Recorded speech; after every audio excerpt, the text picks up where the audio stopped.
The maid sang to the old man, unaware his millionaire son was watching, and fell in love. Hello everyone. Before we begin today's story, I have a small favor to ask. Please hit the subscribe button and turn on the notification bell so you never miss our channel's new videos. It is quick, it is free, and it is the best way to support us in bringing you more dramatic and heartfelt stories like this one.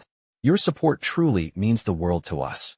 And while you are here, tell us, where are you watching from today? Drop your city or country in the comments below. Thank you so much. Now, let us return to our main character. It was 3 days before Christmas when the house felt quieter than it ever had. Not the peaceful kind of quiet, but the heavy kind. The kind that settles into old hallways and presses against the chest, reminding everyone inside that time was running out. The old man sat upright in his bed, wrapped in a pale blue robe, his thin hands resting motionless on the blanket. Outside the tall window, snow drifted slowly down onto the manicured lawn, each flake catching the warm glow of the Christmas lights strung carefully along the hedges. Somewhere in the distance, church bells rang softly, marking the hour. But inside the bedroom, there was no music, no laughter, no family voices, only the faint ticking of a clock. She stood near the doorway, holding a folded towel against her chest, unsure whether to step forward or turn back. She was not a nurse. She was not a doctor. She was just the maid, the one hired to clean, to organize, to quietly disappear whenever the family arrived. She had been working in the house for only a few weeks, yet she already knew this room better than any other. She knew the way the old man preferred his pillows stacked. She knew he liked the curtains half open in the morning and fully closed at night. She knew he rarely spoke anymore, and when he did, his words often drifted into memories no one else could see. Most of all, she knew the loneliness. She moved closer to the bed, careful with each step, as if the floor itself might betray her. The old man did not turn his head. His eyes remained closed, his breathing shallow, but steady. Outside, a gust of wind rattled the window, and somewhere downstairs, a door closed. She assumed it was one of the staff finishing their shift. No one else would be coming up here tonight. She hesitated. Then, almost without thinking, she reached up and gently adjusted the blanket around his shoulders. Her fingers brushed his sleeve, and for the briefest moment, his hand twitched. Her heart skipped. "It is cold tonight," she said softly, not expecting an answer. "It feels like Christmas used to, when people stayed inside and listened to music instead of rushing everywhere." The old man did not respond, but the lines in his face softened, just a little. She swallowed, glanced once more at the door, and then did something she had never planned to do. She began to sing. It was not loud. It was not polished. Just a simple, familiar melody, the kind people used to hum while decorating trees or driving home late on snowy nights. Her voice trembled at first, unsure of itself, but slowly it steadied, filling the room with warmth that no heater ever could. As she sang, the old man's breathing changed. It deepened. His shoulders relaxed.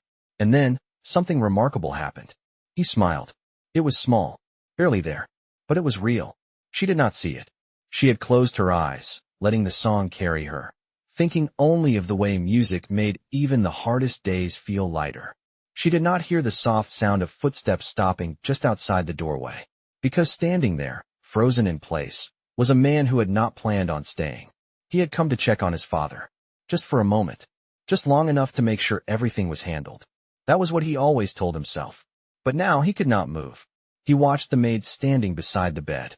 He watched the way she leaned in slightly, as if the song were meant for only one person in the world. He watched his father's face, peaceful in a way he had not seen in years. And for the first time in a very long time, something inside him shifted. He did not know her name. He did not know her story.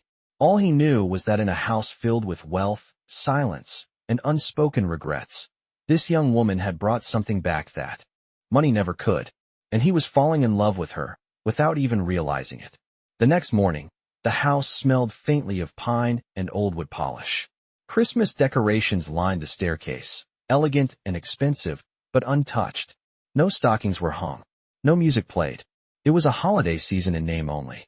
She arrived early, as she always did, slipping through the staff entrance before sunrise. Her coat was thin, her breath visible in the cold air, but she did not complain. She never did. For her, This job was not about comfort. It was about survival. She had taken the position just before winter began, when her savings ran out and the rent notice appeared on her apartment door for the second time in 2 months. Her mother's medical bills were still stacked on the small kitchen table, unopened because she was afraid of what the numbers would say. Singing had once been her dream, something she did in church choirs and quiet kitchens late at night.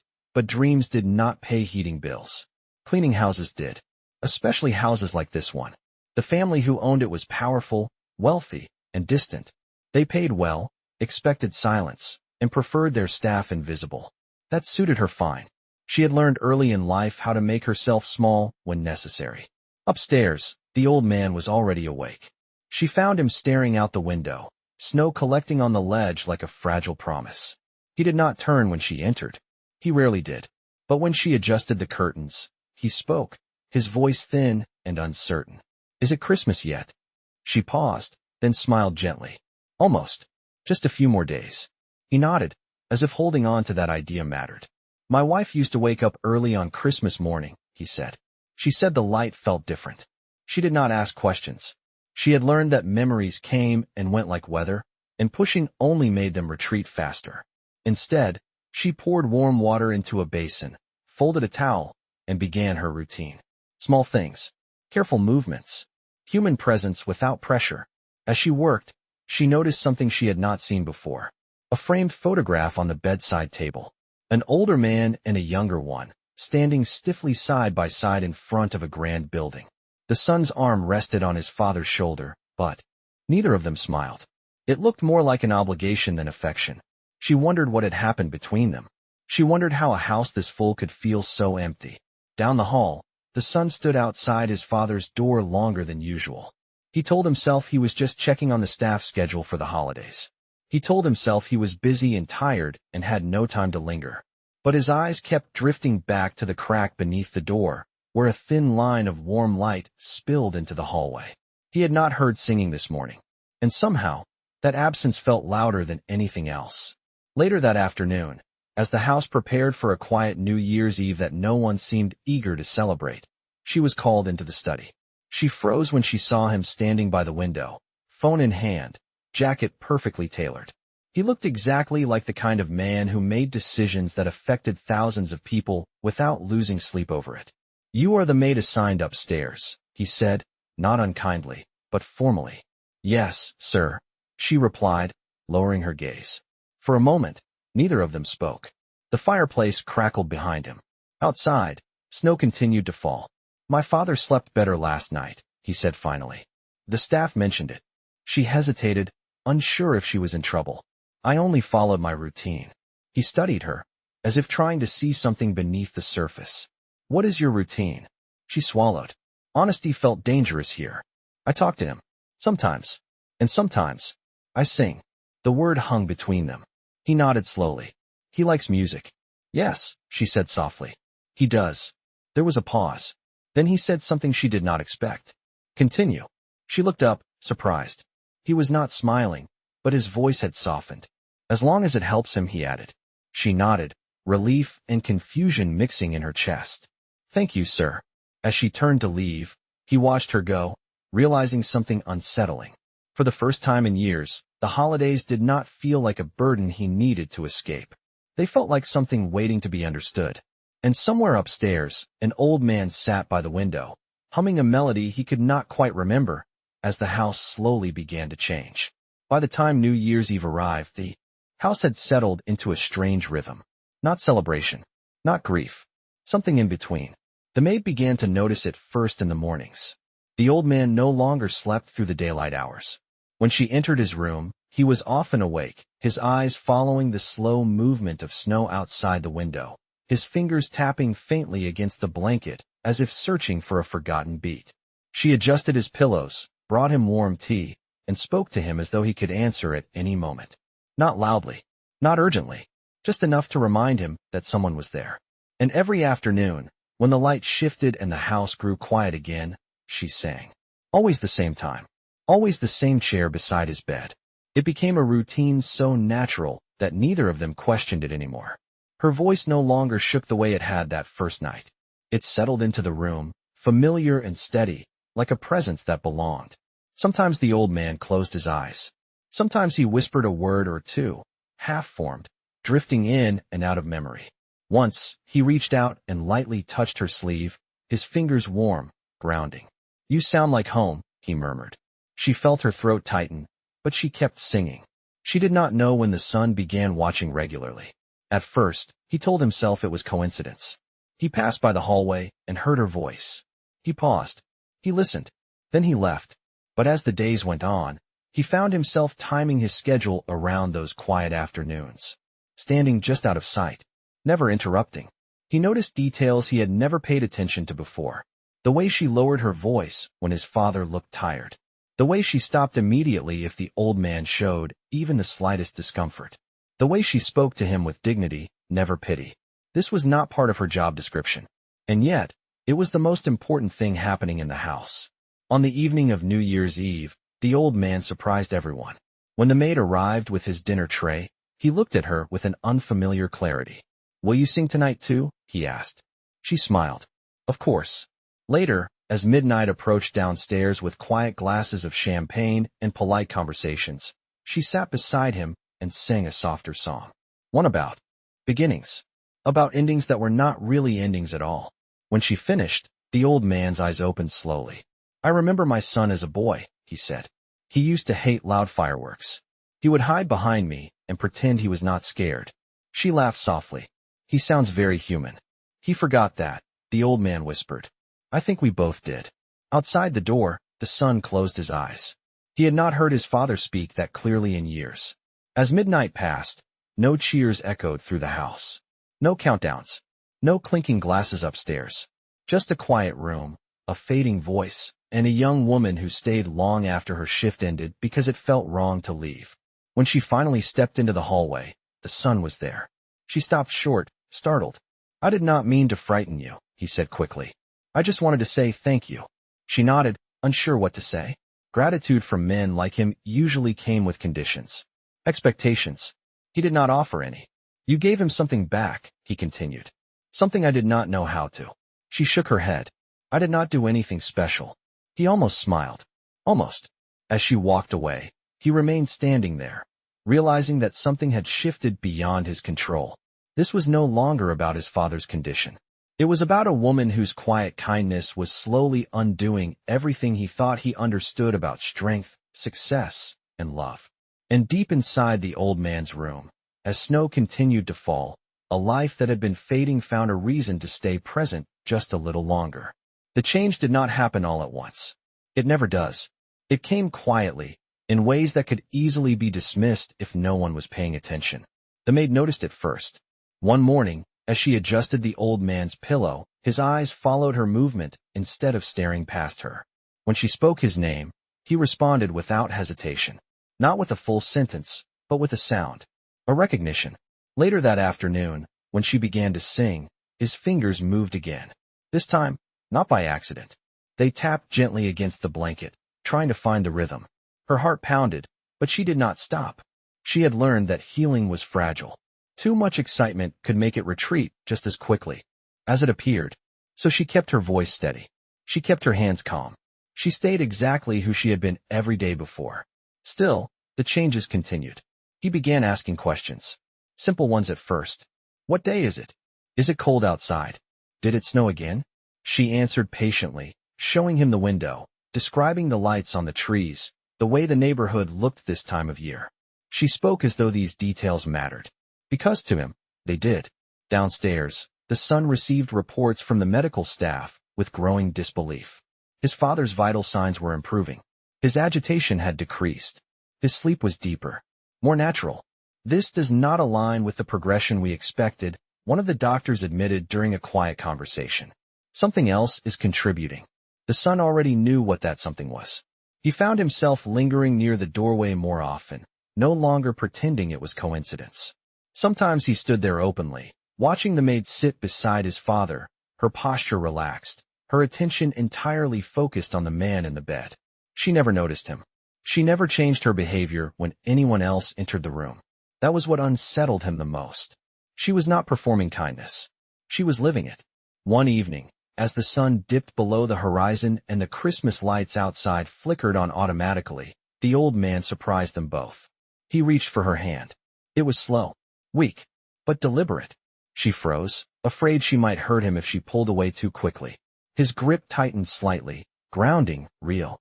"Do not stop," he said, his voice clearer than it had been in months. "When you sing, I remember who I was." Tears filled her eyes, but she blinked them away. "You still are," she whispered. Behind them, the son inhaled sharply. He had not heard his father speak with that kind of certainty since his mother passed away. Not since the house became quiet and business took over everything else. That night, after the maid finished her shift, the son sat alone in his study long after the staff had gone home. He stared at an old photograph on his desk. His parents, younger, happier. His father laughing, his arm wrapped around his mother as music played in the background. He had forgotten that side of him. He had forgotten how much it mattered. The next day, he made a decision. He rearranged his schedule, canceled meetings, postponed travel plans that had felt urgent only a week earlier. He wanted to be there, not as an executive, not as a man managing decline, but as a son. When he joined them in the room that afternoon, his father looked up and smiled. "You came," the old man said. "Yes," the son replied quietly. "I did." The maid stepped back instinctively, ready to excuse herself, but the son shook his head. "Please," he said. "Stay." She hesitated, then returned to her seat, her presence no longer hidden, no longer unnoticed. For a moment, the three of them sat together in silence. Snow fell outside. The house breathed differently now, and for the first time in a long time, the son understood something he had never learned in boardrooms or negotiations. Healing did not come from control. It came from connection. And as he watched the maid begin to sing again, softer this time, he realized that whatever was happening in this room was bigger than medicine, bigger than wealth. It was something no one could buy, and it was changing all of them. The shift in the house did not go unnoticed. It never does when something fragile begins to grow. Within days, whispers followed her through the halls. Not cruel, but cautious. Staff members exchanged looks when she entered the old man's room. The head housekeeper reminded her, gently but firmly, to keep her duties professional. "You are here to assist," she said, "not to get attached." The maid nodded, as she always did. She understood the rules. She had lived by them her whole life. Do not stand out. Do not expect too much. Do not confuse kindness with permission. But upstairs, the old man was waiting. He asked for her by name now. Not every time, but enough to make it clear that he noticed when she was gone. When she sang, he stayed awake longer. When she spoke, he listened. And when she did not come one afternoon, he grew restless, calling out into the quiet room. That was the afternoon the doctor arrived unannounced. The son stood near the window as the doctor reviewed charts and spoke in low, careful tones. Words like progression and comfort care drifted through the room, landing heavily between them. "We need to manage expectations," the doctor said. "There are moments of clarity, yes, but they do not always last." The maid stood back, hands folded, her heart sinking. She had seen this before. Hope introduced gently, only to be taken away just as softly. After the doctor left, the room felt colder. The old man stared at the ceiling. "They think I will forget again," he said. She stepped closer without thinking. "Even if you do," she replied, "it does not mean what you felt was not real." He turned his head, studying her face. "Will you remember for me?" he asked. Her breath caught. That question crossed a line she had tried not to see. "Yes," she said anyway. Downstairs that evening, the son found himself in a difficult position. The medical team recommended a change in routine. More structure, fewer variables, less emotional stimulation, less singing. The words settled like dust in his chest. He knew what they meant. He also knew what they would take away. That night, he stopped her in the hallway. "You do not have to stay late," he said. She nodded. "I know." There was a pause, the kind that invites honesty. "I was told your routine may need to change," he continued carefully. She looked down at her hands. "I understand." He searched her face, looking for disappointment, anger, anything. What he found instead was acceptance. "I was never supposed to be permanent," she said quietly. "I am just doing my job." That word, just, struck him harder than he expected. Later that night, as fireworks from an early New Year's celebration echoed faintly in the distance, The old man asked her to sing one last time before bed. She hesitated. Rules pressed in from all sides. But so did something else. Something human. She sang. Softly. Briefly. Like a promise she was afraid to make. When she finished, the old man squeezed her hand. You brought the house back to me, he said. Outside the room, the son listened, torn between what was expected of him and what felt right. For the first time in his life, he realized that leadership was not about maintaining order. Sometimes, it was about choosing which rules were worth breaking. And in the quiet glow of Christmas lights fading into a new year, all three of them stood on the edge of a decision that would change everything. It happened just after midnight, when the house was at its quietest. The Christmas lights were still on outside, glowing softly against the snow, but inside the old man's room, the air felt different. He was restless, his breathing shallow. His fingers moved along the blanket as if searching for something he could not see. The maid noticed it immediately. She had stayed later than usual, unable to leave while he looked so unsettled. She pulled a chair closer to the bed and took his hand, warming it between her palms. It is all right, she said gently. You are not alone. His eyes fluttered open. This time, they focused. Not past her. Not through her. On her. You came back, he said. Yes, she replied, her voice steady even as her heart raced. I am here. He tightened his grip, surprising her with his strength. Sing, he whispered.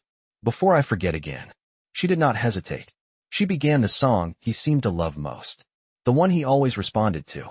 Her voice filled the room, soft and unguarded, carrying years of emotion she rarely allowed herself to show.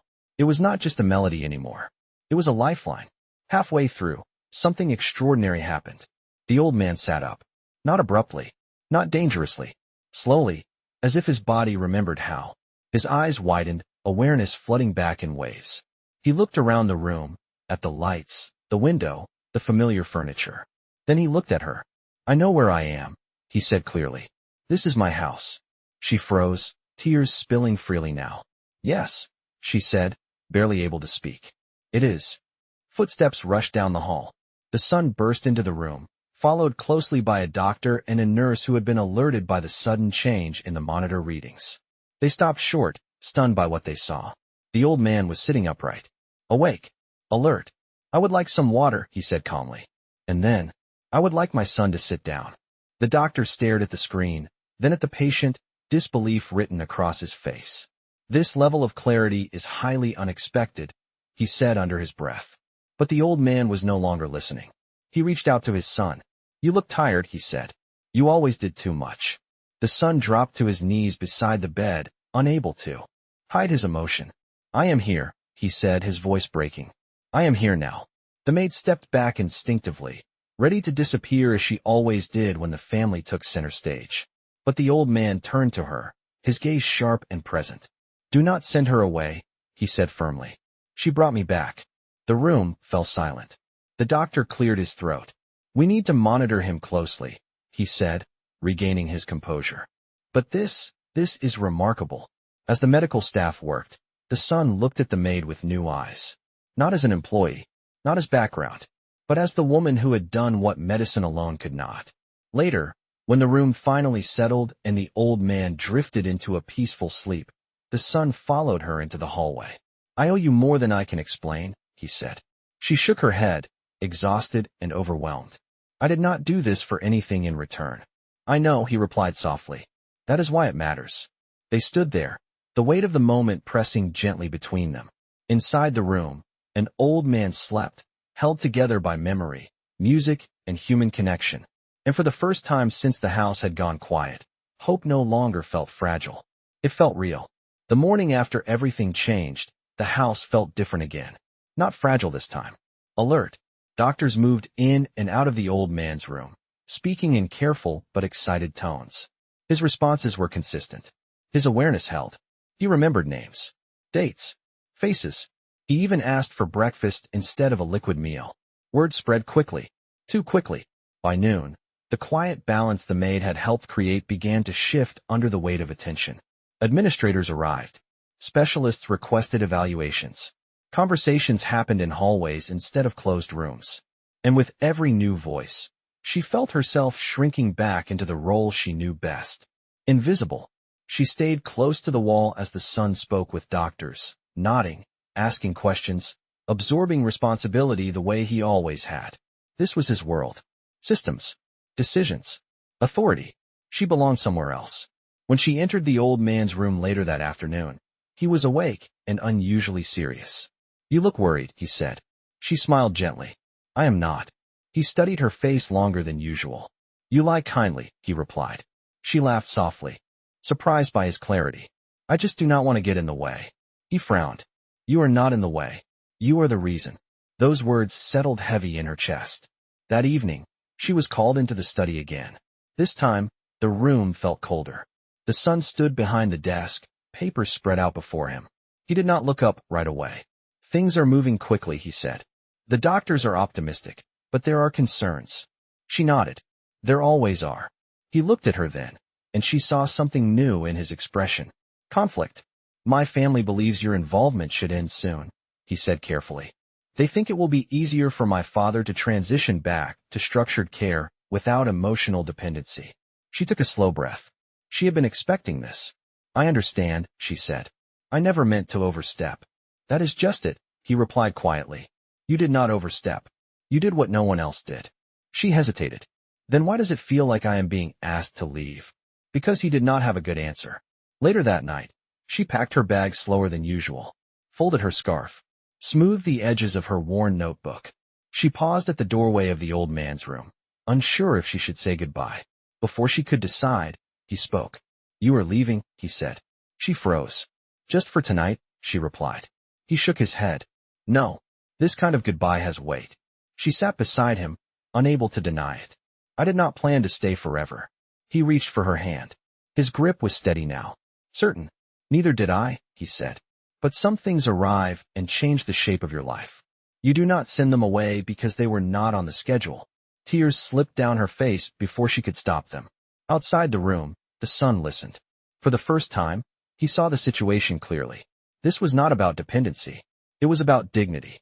That night, after the house grew quiet again, he made a choice. Not as a businessman, not as an heir, but as a son who finally understood what his father needed. And as a man who knew he was already in love with someone he might lose if he stayed silent. The next morning, everything would be different. Because some truths, once seen, demand action. The decision did not come with an announcement. There was no dramatic confrontation, no raised voices, no declarations spoken in anger. Instead, it came quietly, the way the most important choices often do. The son arrived early that morning, long before the doctors or administrators returned. The house was still wrapped in the pale blue light of dawn, the snow outside untouched, as if waiting. He walked into his father's room alone. The old man was awake, staring at the ceiling, his thoughts clearly far from sleep. When he heard the footsteps, he turned his head and smiled faintly. "You look like someone who has been thinking all night," he said. The son nodded. "I have." He pulled a chair close to the bed and sat down, something he had rarely done before. He did not check his phone. He did not glance at the door. "I was told what I should do," he said. "What would be easier? What would look reasonable to people who are not in this room?" His father listened without interrupting. "And then I asked myself what you need," the son continued. "Not as a patient, but as my father." The old man's eyes softened. "And what did you find?" "That you do not need more structure," the son said. "You need to be seen." He stood and opened the door. "She is not leaving," he said calmly to the people waiting in the hallway. "Not today. Not because it is inconvenient." There were objections, of course. Concerns about boundaries. About appearances. About what people might say. He listened to them all. Then he shook his head. "We are not discussing convenience. We are discussing care." The maid stood frozen near the staircase, her bag already on her shoulder. She had been preparing herself for the moment someone would ask her to go. Instead, she saw him walking toward her. "You are staying," he said simply. Her breath caught. "I do not want to cause trouble." "You are not," he replied. "You are doing exactly what you were always meant to do." She searched his face, looking for doubt. She found none. Later that day, as the doctors completed their rounds and the house returned to its careful routine, the old man asked for music again. This time, the son stayed in the room. He did not stand near the door. He did not hide behind schedules or responsibilities. He sat beside his father and listened as the maid sang. She was nervous at first, aware of his presence in a way she never had been before. But as the song continued, she forgot herself, just as she always did. When she finished, the old man sighed contentedly. "This is how I want to remember things," he said. Not quietly, but kindly. That afternoon, the son walked her to the front door. "I should have said this earlier," he told her. "But I was afraid of what it would mean." She looked down. "You do not owe me anything." "I know," he said, "but I want you to know something anyway." She met his eyes. "You reminded my father who he was," he continued. "And you reminded me who I forgot to be." For a moment, neither of them spoke. Snow began to fall again, light and slow, settling on the steps between them. "I do not know what happens next," she said honestly. He smiled, not with certainty, but with intention. "Neither do I, but I would like to find out the right way." Inside the house, an old man rested peacefully, surrounded not by silence or control, but by presence. And in that quiet space, a family began to heal, not because someone was powerful enough to fix everything, but because someone was brave enough to choose what mattered. Sometimes, love does not arrive with certainty. Sometimes, it begins with the courage to stand still and stay. Winter softened as January moved forward. The snow melted slowly from the hedges, and daylight lingered a little longer each afternoon. Inside the house, the silence that once felt heavy now felt settled, like a pause instead of an ending. The old man grew stronger in small, meaningful ways. He remembered mornings. He recognized faces. He asked for music without hesitation, and when the maid sang, he listened with his eyes open, fully present. Sometimes he asked about her childhood. Sometimes he spoke about his wife, about the way she used to hum while setting the table. And sometimes, they simply sat together, content without words. The sun came every day, not out of obligation, but choice. He stopped rushing through conversations. He learned how to sit, how to listen, how to notice the small things he had once overlooked. Like the way his father smiled when the maid entered the room, or how the atmosphere changed when her voice filled the space. One afternoon, as sunlight streamed through the window and dust floated gently in the air, the old man took his son's hand. "You found your way back," he said quietly. The son nodded. "I almost missed it." "You did not," his father replied. "You just needed help remembering." His eyes shifted toward the maid, who stood nearby, pretending not to listen. "She helped us both," the old man said. Weeks later, the inevitable came. Not suddenly, not painfully. The old man passed in his sleep on a calm morning, the window slightly open, the air cool and clean. His face was peaceful. His hand rested on the blanket, as if still holding on to a melody. The house mourned quietly. There was no chaos, no regret, only gratitude. At the service, the son stood beside the maid, not in front of her, not behind her, with her. When it was his turn to speak, he did not talk about wealth or legacy. He spoke about kindness, about how one person's presence had given his father dignity at the end, about how healing did not come from medicine alone, but from being seen and valued. His voice broke only once. Afterward, when the house emptied and the last light faded from the windows, they stood together in the familiar room upstairs. "I was afraid this house would feel empty again," the maid said softly. He shook his head. "It does not." He reached into his jacket, not with ceremony, but intention, and handed her something simple. A small music box. Inside, the melody she had sung so many times played softly. "I do not want to own your kindness," he said. "I just want to walk beside it, if you will let me." She looked at him for a long moment. Then she smiled. "I would like that," she said. Spring would come. Life would continue, not as it was before, but as something truer. The house would always remember the music. And so would they. Because sometimes, love does not arrive through grand gestures or perfect timing. Sometimes, it begins when healing is allowed to finish its work. And that is where the story ends.